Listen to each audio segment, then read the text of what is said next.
हो सकते। रावण ने वरदान मांगा। वशिष्ठ जी ने फिर विचार किया कि श्रवण कुमार के माता पिता ने दशरथ जी को साथ दिया था कि तुम पुत्र वियोग में मरोगे, तो श्रवण कुमार के माता पिता के अनुसार तो दशरथ जी के पुत्र होना चाहिए, लेकिन रावण के वरदान के अनुसार दशरथ जी के पुत्र नहीं होना चाहिए। उसने वरदान मांगा। तो ऐसे अंतर्द्वंद से निकलने की सामर्थ्य दशरथ जी में नहीं है, ये नहीं निकल पाएंगे।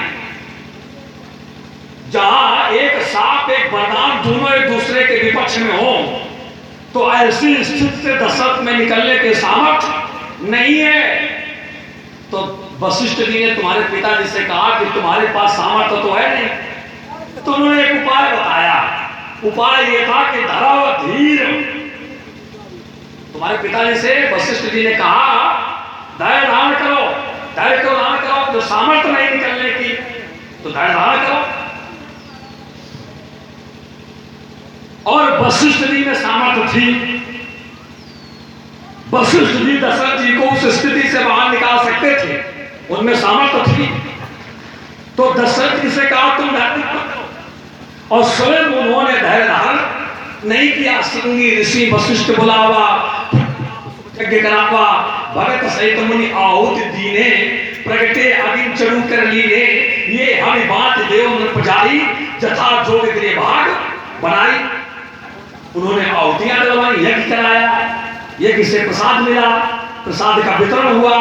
दशरथ जी के घर में चार पैदा हो गए।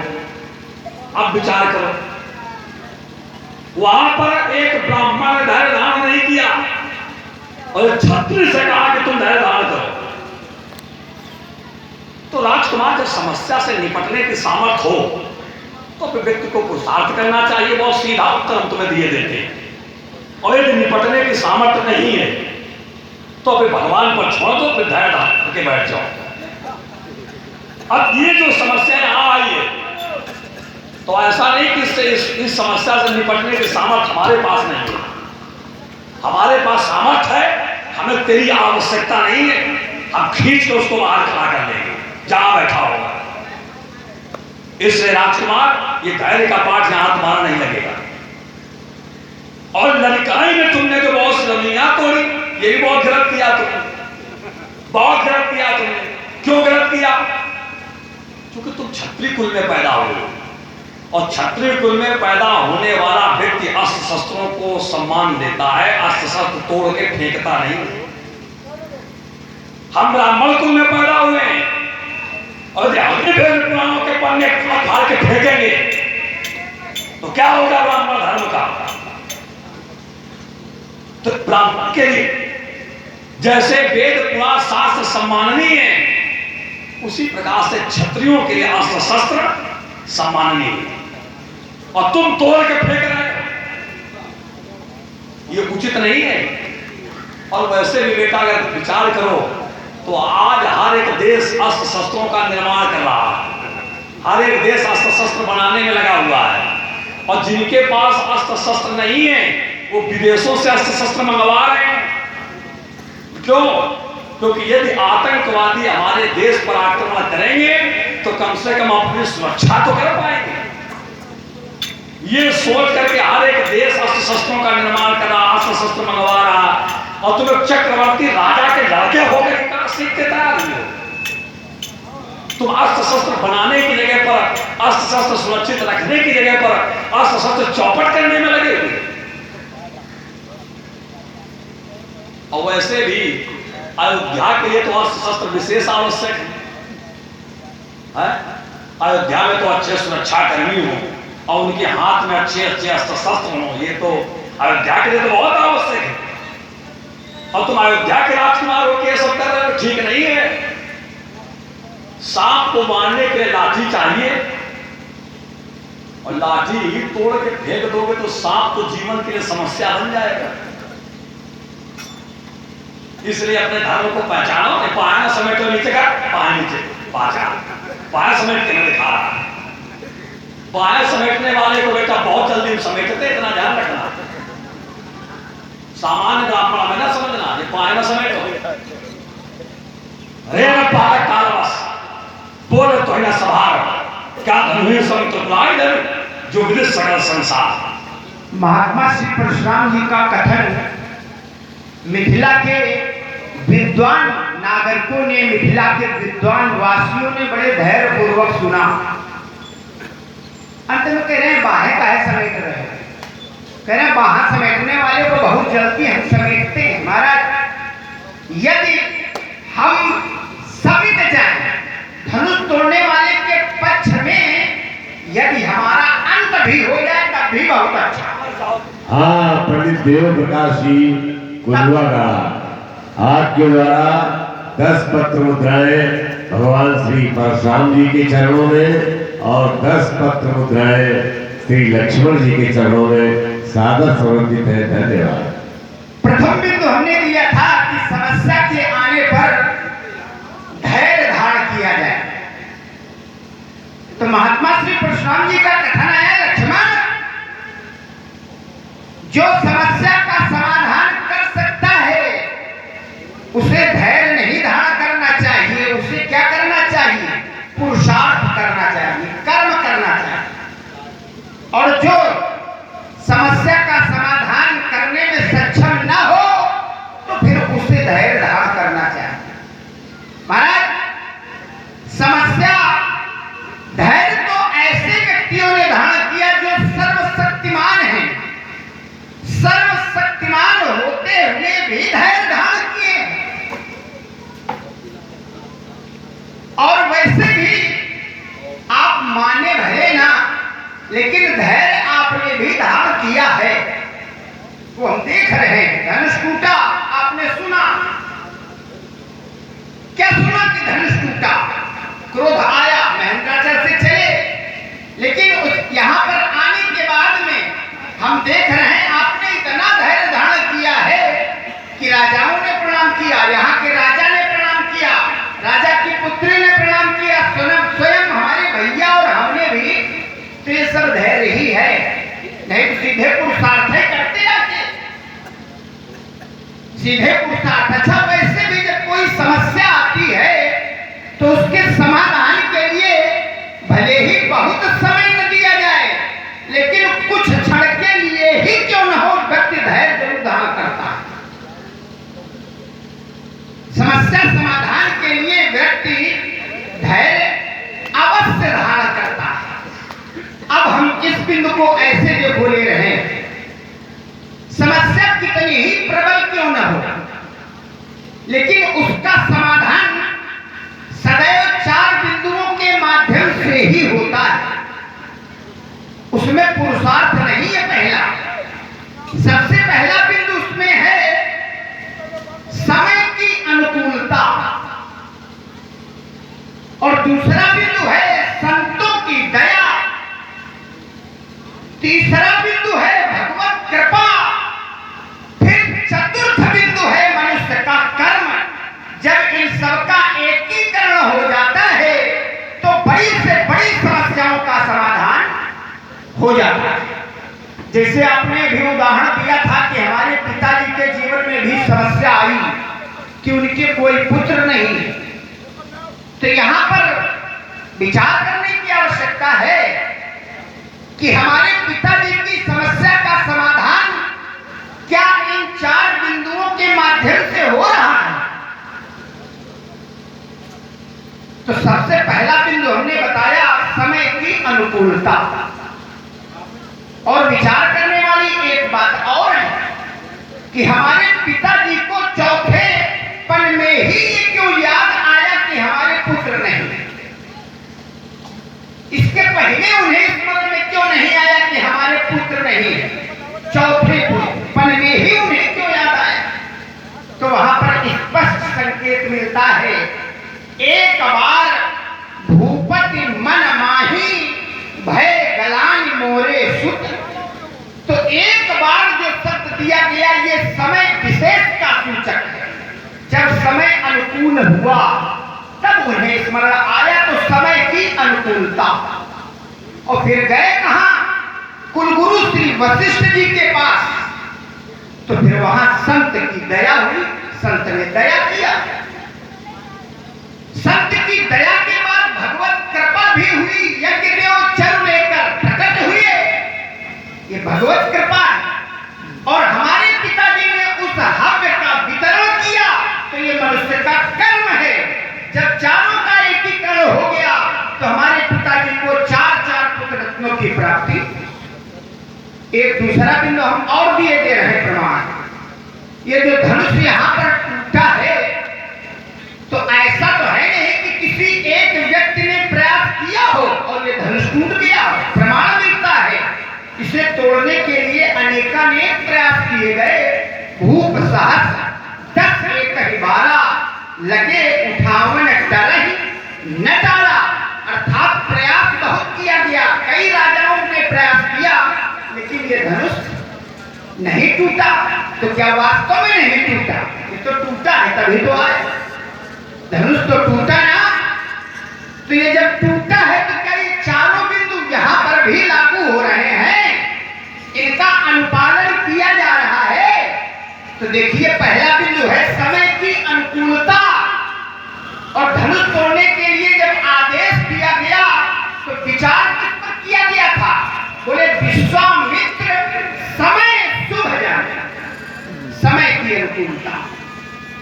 और किसने जाना? एक संत ने जाना, वो संत हैं तो उन्होंने समय अनुकूल जाना, तो संत की दया हो गई।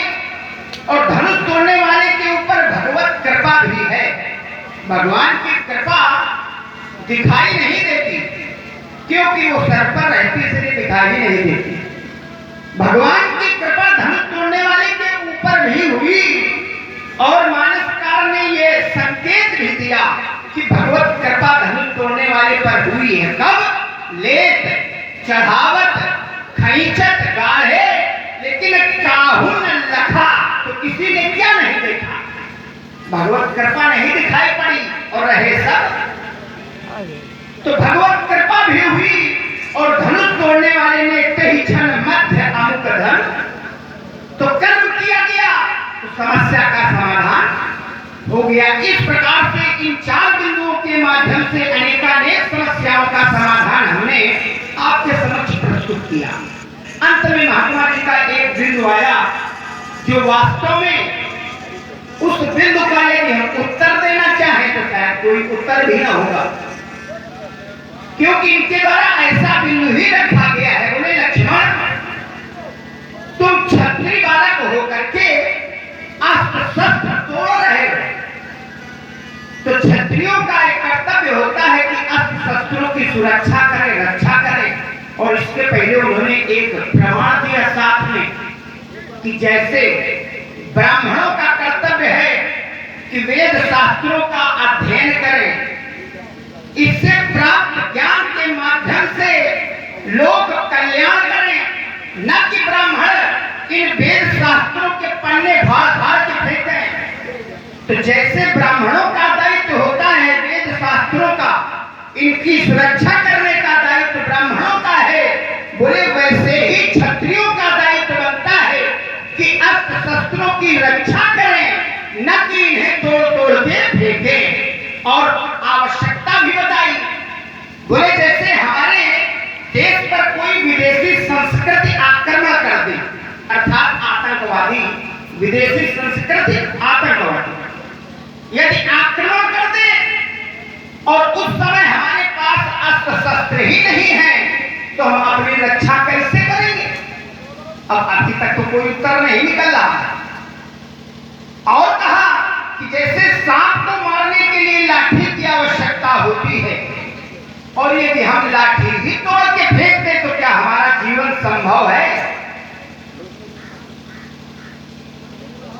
तो महात्मा श्री परशुराम जी के इस वक्तव्य का हम हृदय से आभार व्यक्त करते हैं कि इन्होंने जो ये शिक्षा दी कि ऐसा करना चाहिए, तो वास्तव में ऐसे करना चाहिए। लेकिन महाराज एक निवेदन इसके साथ में छोटा सा हमारा भी जोड़ लो।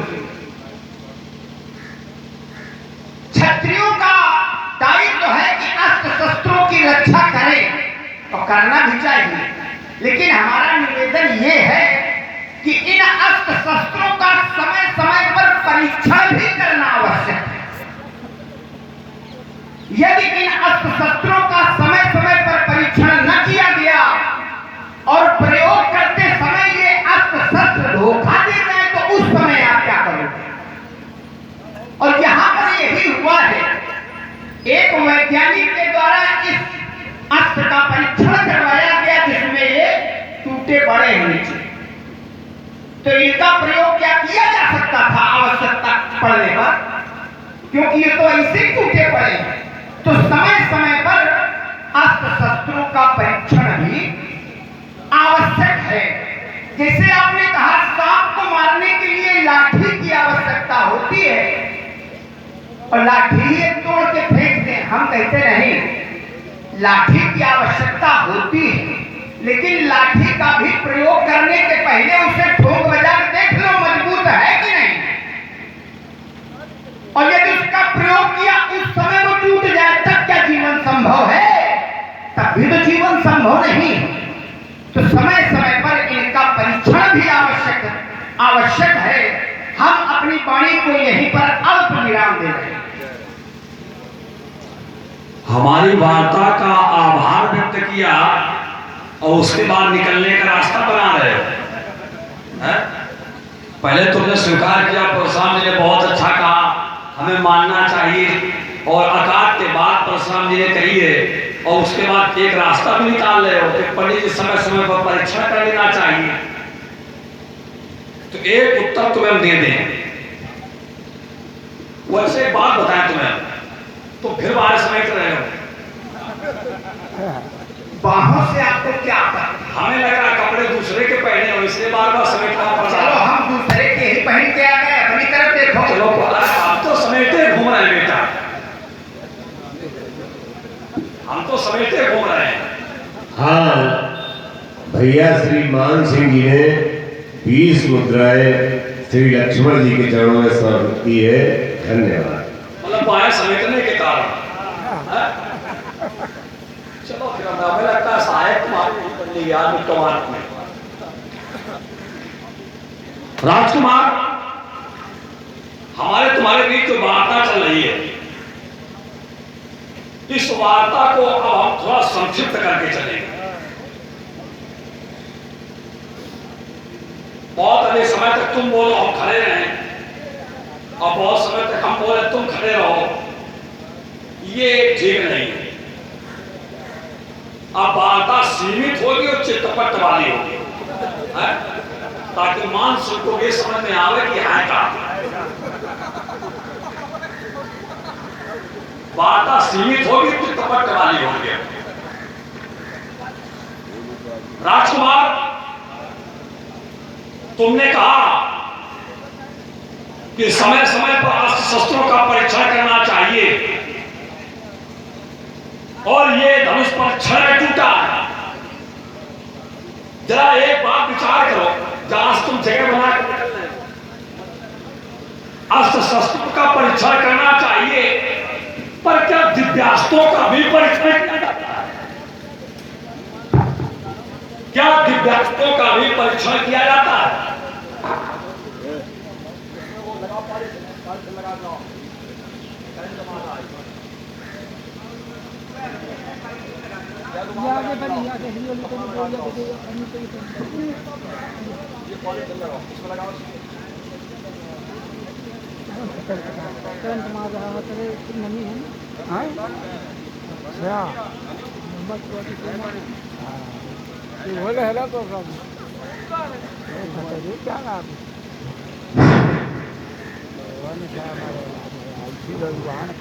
तो कहने का अर्थ हमारा ये है कि अस्त्र शस्त्रों का परीक्षण करना चाहिए, पर क्या दिव्यास्त्रों का भी परीक्षण किया जाता है? किसी भी पुराण में और किसी भी धर्म ग्रंथ में अगर ऐसा दिया गया हो कि दिव्यास्त्रों का भी परीक्षण किया जाता है, तो तुम प्रमाणित करो। जैसे ब्रह्मा जी की साधना करने के बाद तुम्हें ब्रह्मास्त्र मिल जाए, तो ब्रह्मास्त्र तो दिव्यास्त्र है, और वो ब्रह्मास्त्र मिलने के बाद तुम्हारे मन में ये आए कि लाख राम परीक्षण करके देख ले सही है कि नहीं, तो उसका परीक्षण करके तुम स्वयं समस्या में पड़ जाओगे और समाज को भी समस्या में डाल दोगे। क्योंकि ये दिव्यास्त्र है, दिव्यास्त्रों का कभी परीक्षण नहीं किया जाता है, और ये धनुष भी दिव्यास्त्र है। दिव्य लोकाभिपूजित, इसके लिए प्रमाण मिलता है। दये बलवती मुखे सुगते विश्वकर्मा, ऐसा प्रमाण मिलता है इसके।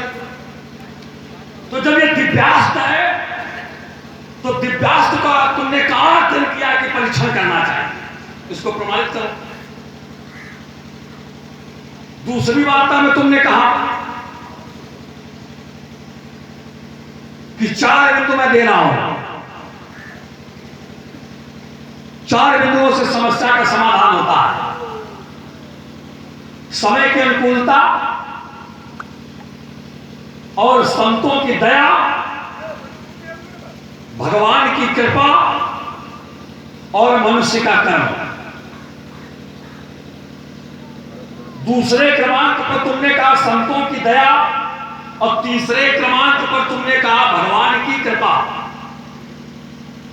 माने पहले संतों की दया, उसके बाद भगवान की कृपा। और जबकि मानस कहती है कि पहले भगवान की कृपा तो संतों का मिलन, फिर तुम्हारी कृपा मिले ही नहीं संता, मानस कहती है। तो मानस के कथन के अनुसार अगर संत मिल रहे हैं तो ये भगवान की कृपा है। और तुमने जो ये कहा पहले बिंदु पर कि समय की अनुकूलता, समय आएगा, समय की प्रतीक्षा करनी चाहिए व्यक्ति को, समय की अनुकूलता का ध्यान रखना चाहिए व्यक्ति को। तो मानस की अधारी जानते हो क्या कहती है? जो समस्या आने पर समय पर छोड़ दे, समय पर आश्रित हो जाए, तो उसको कहा जाता है कायर, उसको कहा जाता है आलसी। मानस कहती है कादर मन कहू एक आधारा, और दैव आलसी पुकार। अब यहां धाली जिसने कही, जरा उस पर विचार करो किसने कही है। कादर मन कहू एक आधारा, और दैव आलसी पुकारा। ये आलसियों के मन का एक विकल्प होता है। जो आलसी होते हैं उनके मन का एक विकल्प होता है कि समय आएगा सब ठीक हो जाएगा। अरे समय क्या आएगा, पुरुषार्थ करो ना। तो जो पुरुषार्थ उसको तुमने चौथे क्रमांक पर जोड़ा है। अब इसको ठीक करो। पहले सबसे पहले कहो मनुष्य का कर्म ठीक करें। हाँ ठीक करो। ये चारों क्रम जो तुमने दिए हैं इसको उल्टा करो, जो नहीं पाए सही जगह पर। हाँ, श्री देवी प्रसाद द्विवेदी जी के द्वारा 50 मुद्राएं भगवान परशुराम जी के चरणों में और 50 मुद्राएं श्री लक्ष्मण जी के चरणों में सादर समर्पित है। धन्यवाद। पूरे चारों बिंदु तुमको उल्टे रखने। कैसे? सबसे अंत में तुमने कहा था मनुष्य का कर्म, इसको सबसे पहले जोड़ो। पहले है मनुष्य का कर्म, फिर है मनुष्य के कर्मों से भगवान का प्रसन्न होना, यह है दूसरे क्रमांक पर। और फिर भगवान के प्रसन्न होने से संतों का मिलन होना, यह तीसरे क्रमांक पर। और संतों के मिलन से अगर समय हमारा प्रतिकूल भी है तो समय का अनुकूल होना, यह है चौथे क्रमांक पर। ऐसे इसको जोड़ो। पहले तुमने कहा समय की अनुकूलता, फिर तुमने कहा संतों का मिलन, फिर तुमने कहा भगवान की कृपा, उसके बाद कहा मनुष्य का कर्म। इसको उल्टा करो। पहले मनुष्य का कर्म, उसके बाद मनुष्य के कर्मों से भगवान की कृपा, फिर भगवान की कृपा से संतों का मिलन, और संतों के मिलन से प्रतिकूल समय का अनुकूल होना, यह है समय की अनुकूलता। ऐसे इसको जोड़ो। अपनी बात को इसी जगह पर विराम दे रहे। 2 बिंदु हैं, दोनों बिंदुओं का छोटा उत्तर दिया, इसी जगह विराम दे रहे। लाओ आगे निकाल के क्या लाना चाहते। 2 बिंदु हैं और 2 ही शब्द है, चित्त या पट, आर या पार, आर पार, और 2 बिंदु हैं। समय की प्रतिकूलता या धैर्य धारण करना, और दूसरा है भगवत कृपा। अब देखिए, महात्मा श्री परशुराम जी ने कहा लक्ष्मण कि तुमने रास्ता तो बहुत अच्छा निकाल दिया, निकलने का मार्ग बहुत अच्छा सोचा, लेकिन क्या निकल पाओगे? बोले अस्त्र शस्त्रों का परीक्षण समय समय पर करना चाहिए। इस बात को महात्मा श्री परशुराम जी ने भी स्वीकार किया कि अस्त्र शस्त्रों का समय समय पर परीक्षण आवश्यक है, लेकिन कह रहे हैं कि दिव्यास्त्रों का परीक्षण कभी भी नहीं किया जाता है। और ये जो धनुष है ये दिव्यास्त्र है, साधारण नहीं है, अलौकिक है। तो इसका परीक्षण कभी नहीं हो सकता है क्योंकि दिव्यास्त्र है। महाराज इस पर थोड़ा सा विचार करो कि ये धनुष भगवान शंकर से दूर हटा क्यों? भगवान भोलेनाथ के पास ये रहता, दिव्यास्त्र है, अलौकिक है, तो अलौकिक पुरुष के पास होना चाहिए, लेकिन वो वहां से हटा क्यों? तो इसका उत्तर यही निकल के आएगा कि परीक्षण हुआ। देवता, ये देवता लोग बड़े स्वार्थी हैं, यानी क्या करवाते? देवताओं ने भगवान भोलेनाथ और भगवान विष्णु के मध्य कौन श्रेष्ठ है ये सिद्ध करने के लिए देवताओं ने इनके मध्य एक प्रतियोगिता करवा दी। और उस प्रतियोगिता में भगवान भोलेनाथ ने जब इस धनुष को चढ़ाया तो उस समय धनुष नहीं चढ़ा, और जब नहीं चढ़ा तो भगवान भोलेनाथ को स्तंभित होना पड़ा, स्तंभित हो गए थे। भगवान भोलेनाथ ने चढ़ाया, प्रतियोगिता है, और प्रतियोगिता में धनुष न चढ़े तो क्या वो प्रसन्न रहे होंगे? आवश्यकता पड़ने पर ये दिव्यास्त्र काम नहीं कर रहा है तो क्या भगवान भोलेनाथ उस समय प्रसन्न रहे होंगे? तो नहीं, उत्तर मिला, प्रसन्न नहीं थे। धनु रुद्रस्तुष्टं क्रुद्धो और विदेहेषु महायसा, राजर्षि देवराज को उन्होंने क्रोधित होकर के ददौ हस्तौ ससायकम्, धनु रुद्रस्तुष्टं क्रुद्धो विदेहेषु महायसा देवराजस्य राजर्षो ददौ हस्तौ ससायकम्। भगवान भोलेनाथ ने क्रोधित होकर के इस धनुष को अपने से अलग कर दिया। तो हमें तो लगता वहां परीक्षण ही हो रहा था, और परीक्षण में धनुष अलग हटा है, और आप कहते हो कि दिव्यास्त्रों का परीक्षण नहीं किया जाता है।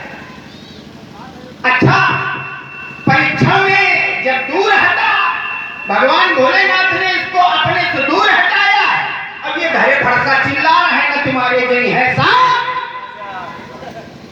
भगवान भोलेनाथ ने इसको हटा दिया, लेकिन इनका बहुत लगाव है, बहुत। दूसरा बिंदु आया, ये प्रथम बिंदु था। दूसरा बिंदु, उसका उत्तर जब महात्मा जी ने दिया तो हमें ऐसा लगा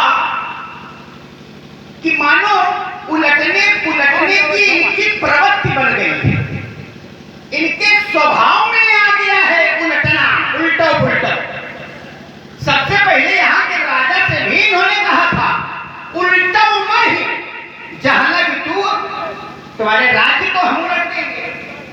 समस्या समाधान के लिए हमने 4 बिंदु दिया, तो उन 4 बिंदुओं को कह रहे हैं, इन बिंदुओं को हम उलट देंगे।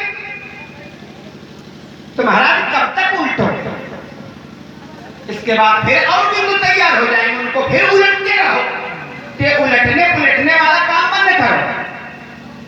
जो बिंदु मिल रहे हैं, यदि पुरुषार्थ ही दिखाना चाहते हो तो उन पर पुरुषार्थ दिखाओ, कि उलटते पुलटते ही रहोगे, अपने अनुकूल ही बनाते रहोगे कि हमारे अनुकूल। जैसे इन्होंने कहा कि हमने जो बिंदु दिया, इनका क्रम जो है वो उचित नहीं, इनका क्रम उचित नहीं, ये इनके अनुसार है, और हमने बिंदु दिया है ये इनका क्रम उचित है, ये हमारे अनुसार है। तो महात्मा श्री परशुराम जी का कहना है कि इनका क्रम उचित नहीं है, और हमारा कहना यह है कि यह क्रम उचित है। देखिए, जैसे इन्होंने बताया, कह रहे पुरुषार्थ से के दर्शन या संतों का मिलन। संतों के दर्शन कैसे कब होते हैं? बिनु हरि कृपा मिले नहीं संता। भगवान की कृपा के बिना संत नहीं मिलते। तो हमने तो ऐसा जाना है कि संत काहे दादा, संत यही संत है। विशुद्ध मिले ही पर ते ही, मतलब संत विशुद्ध संत, साधारण संत नहीं, विशेषता दी गई। संत विशुद्ध मिले ही पर ते ही, किसे बोले? राम कृपा करी चितवा जे ही। भगवान जिस पर अपनी कृपा दृष्टि डालते हैं उसी को संत मिलते हैं। यानी भगवान की यदि कृपा नहीं तो संत नहीं मिल रहे हैं। और भगवत कृपा के लिए क्या करें? हम तो कहते हैं भगवत कृपा, प्रभु की कृपा अनायास ऐसे ही बरसती रहती है भक्तों पर। भगवान की कृपा सदैव, देखिए क्योंकि कारण है ना। यदि आप कहते हो कर्म के द्वारा भगवत प्राप्ति, तो क्या हम कर्म बिना भगवान की कृपा की कर सकते? यदि हम आपका बिंदु ये माने थोड़ी देर के लिए परिभाषा की प्रथम बिंदु कर्म होना चाहिए, पुरुषार्थ होना चाहिए, तो कर्म या पुरुषार्थ बिना भगवान की कृपा के क्या हम कर सकते? कोई भी कर्म हो, क्या बिना भगवत कृपा के हम कर सकते हैं? जैसे हम बहुत बड़ा कर्म नहीं बता रहे, उदाहरण एक ऐसा कर्म बता रहे हैं जिसे लोग ध्यान भी नहीं रखते हैं और वो कर्म हुआ करता है। जैसे एक जप है अजपा जप, उसे जपना नहीं पड़ता, वो चलता रहता है। वैसे ही एक कर्म है जिस पर हम लोग ध्यान नहीं देते लेकिन वो हो रहा है। अब वो कर्म क्या है? इन आंखों का खुलना और बंद होना। ये जो पलकें चलती हैं, खुली बंद हुई, तो हम देखिए थोड़ा सा कह रहे हैं कि यदि आप कर्म पर विश्वास करते हो, पुरुषार्थ पर विश्वास करते हो, और हम कहते हैं भगवत कृपा नहीं है, तो यदि ये खुली है तो महाराज खुली की खुली ही रह जाएंगे। फिर चाहे कितना पुरुषार्थ करो आप इन्हें बंद नहीं कर सकते। और यदि बंद है तो महाराज आप कितने ही उपाय, कितने ही पुरुषार्थ कर लो, लेकिन यदि भगवत कृपा नहीं है तो फिर ये खुलेंगी नहीं। एक साधारण कर्म है जिसके लिए आप कह रहे हो पहले मनुष्य का कर्म, पहले मनुष्य का पुरुषार्थ। अच्छा, कोई भी कर्म हो, शुभ या अशुभ कर्म, जैसे पाणी ग्रहण संस्कार है, यज्ञोपवीत संस्कार है या अशुभ कर्म है, तो इन कर्मों को करने के पहले सर्वप्रथम व्यक्ति क्या करता है? जैसे पाणी ग्रहण संस्कार विवाह है, तो क्या पहले विवाह करने लगता है? पहले वो समय का ही विचार करवाता है। समय अनुकूल, हमने बताया था समय की अनुकूलता।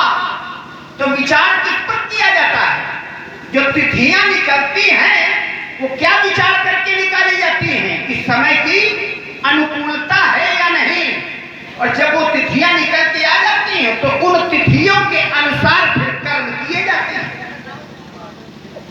और ये कह रहे हैं ना, पहले पुरुषार्थ, पहले कर्म करो, तिथियां ना निकालो, ऐसे बाजा बजाओ। अरे पहले समय का विचार किया गया, तिथियां निकाली गई और फिर कर्म किए गए। तो महाराज इनको बदलने की आवश्यकता नहीं है। देखिए एक शब्द इन्होंने कहा था कि जो व्यक्ति समय पर आश्रित रहता है तो उसे कायर कहा जाता है। कादर मन कहा एक आधारा और दैव दैव आलसी पुकारा। और इन्होंने कहा था जरा विचार करना कि ये किसके द्वारा कहा गया है। तो ये जिसके द्वारा कहा गया है उसी के द्वारा आपके समक्ष स्पष्टीकरण भी दिया जा रहा है। देखिए वहां पर जब ये कहा गया कि कादर मन कहा एक आधारा दैव दैव आलसी पुकारा, तो जिससे कहा जा रहा है वो व्यक्तित्व कैसा है? जिससे ये कहा जा रहा है वो व्यक्ति कैसा है? वो सब कुछ करने में सक्षम है, लेकिन फिर भी वो धैर्य का पाठ पढ़ा रहा है। सुनत बिहस बोले रघुवीरा, ऐसे ही करब लेकिन धरहु मन धीरा। सर्वशक्तिमान होते हुए भी वो धैर्य का पाठ पढ़ा रहा है, धैर्य धारण करो, हम ऐसे करेंगे। लेकिन महात्मा जी कह रहे हैं नहीं, पहले कर्म करना चाहिए।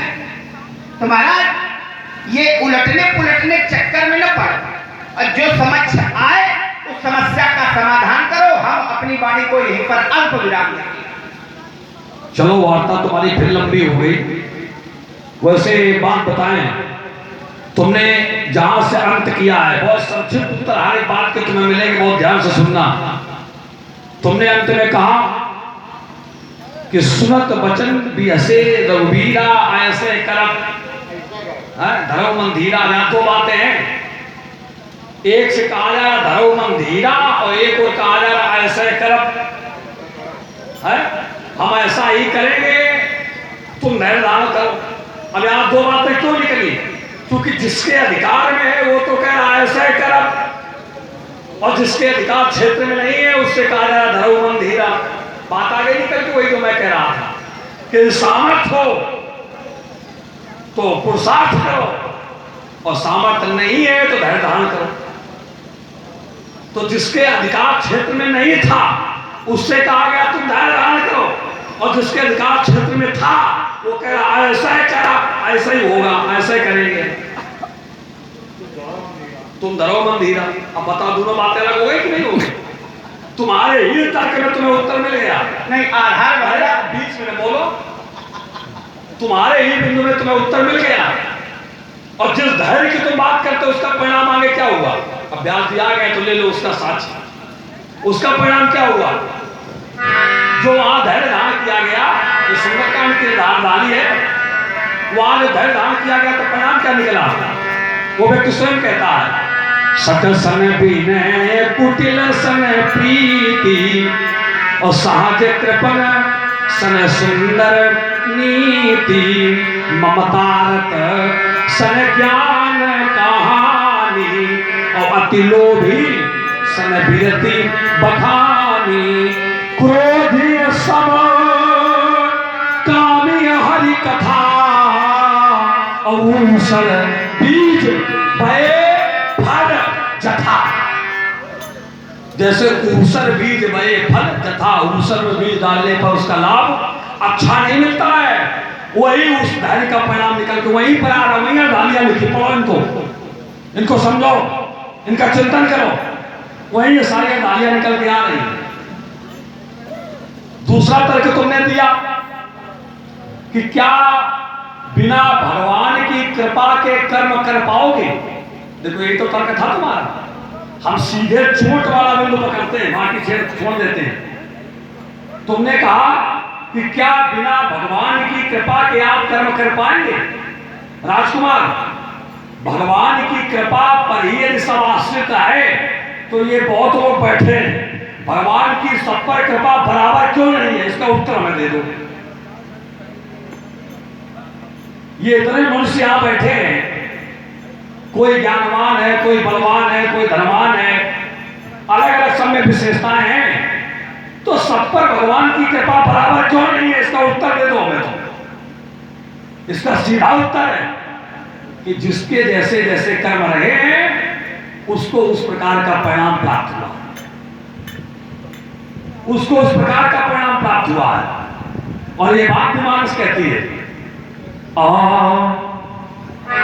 सुबह अशुभ कर्म अनुहारी, और ईश दे फल हृदय विचारी। और यदि अशुभ फल को आप हटाना चाहते हो तो उसके लिए भी कर्म करो। क्या करो? मन क्रम वचन छाड़ी चतुराई, और भजन कृपा करिए। तो पहले कृपा थोड़ी हो रही है, पहले आप भजन करो। यदि अशुभ फल तुम्हें मिला है और उससे मुक्ति पाना चाहते हो तो मन वचन कर्म से चतुराई का त्याग करो, भगवान का भजन करो। तो जब तुम ऐसा कर्म करोगे तो भजत कृपा करी है रघुराई, ये मानस करेगी, कृपा सीधी होगी तुम्हारे ऊपर। अब तो हमें 16 दिन याद का पहाड़ पढ़ा रहे हो, क्या कह रहे हो तुम? बोले धनुष का परीक्षण हुआ था और परीक्षण होने पर धनुष नहीं चढ़ा था। वाल्मीकि रामायण का हमें श्लोक सुना है बेटा, धनुरुद्धस्वर क्रुद्धो विदेहेश महायसा देवरात राज से ददा हस्ते सहायकम। इसी श्लोक का सही अर्थ निकालो, निकाल। सही अर्थ निकालोगे तो बेटा ये धनुष निष्क्रिय सिद्ध नहीं होगा। हाँ, भाई परीक्षण क्यों किया जाता है? परीक्षण इसलिए किया जाता है कि सक्रिय है कि निष्क्रिय। अगर निष्क्रिय है तो अनुपयोगी है, सक्रिय है तो सदुपयोगी।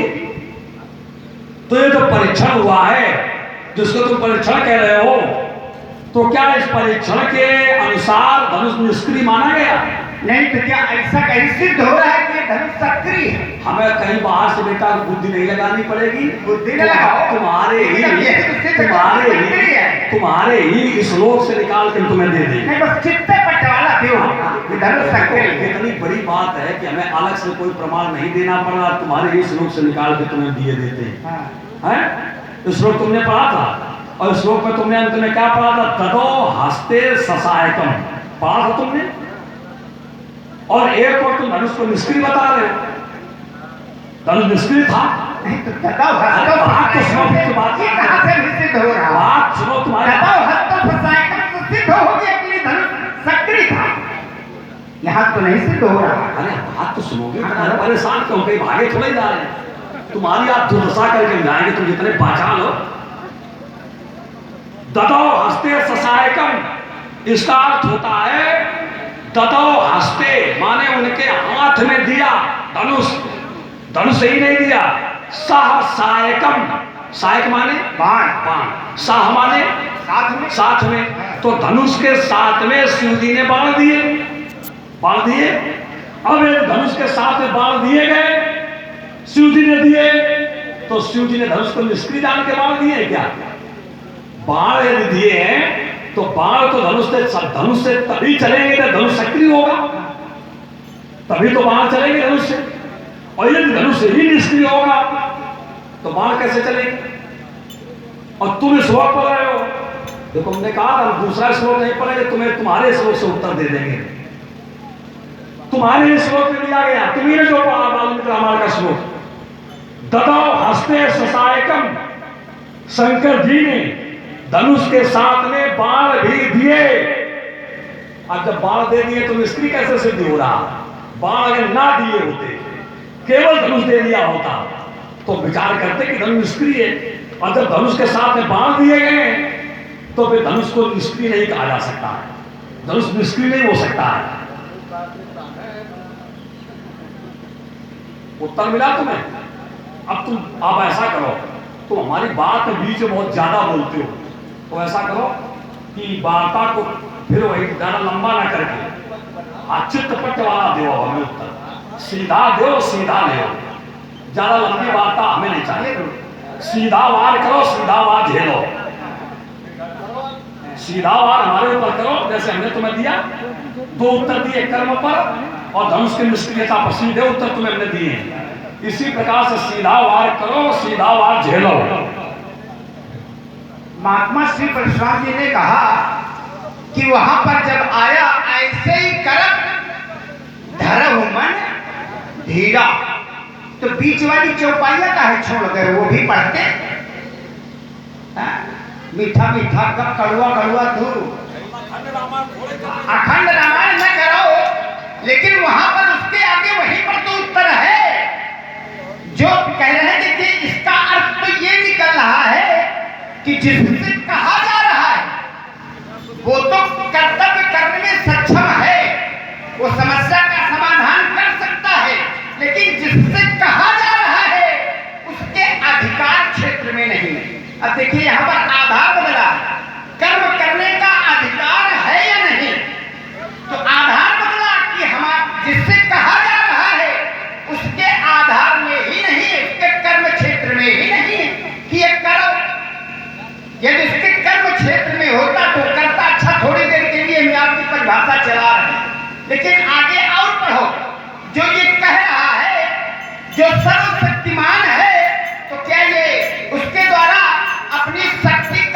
परीक्षण उसी समय दिया गया।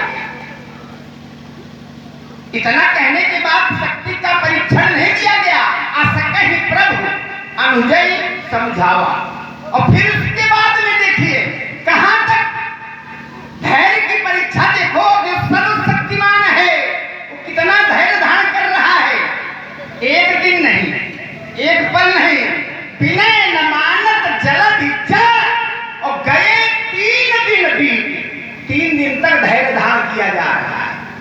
और जब वहां पर अब समस्या का समाधान नहीं हुआ तो बोले राम सकोप तब भयभीन होए न प्रीति। और उसके बाद फिर जब कहा गया है कि ये समुद्र जल है, जड़ है, इसकी सहज जड़ करनी है तो सब बात की बात है। लेकिन सर्वशक्तिमान सत्ता के द्वारा भी 3 दिन तक धैर्य धारण किया गया है। ऐसा नहीं, धैर्य धारण कर रहा है। अब रही बात, कह रहे हैं कि क्या कह रहे थे, धनुर्धर कुशलक्रुद्धो विदेहे तुम्हारे साथ देव रातस राजस्व ददो हस्तो ससायकम चित्तपट उत्तर देव। तो कह रहे तुम्हारे इस श्लोक से ही हम उत्तर दे रहे हैं। तुम्हारा सब शब्दों की ही पकड़ है, शब्दों का ही खेला है।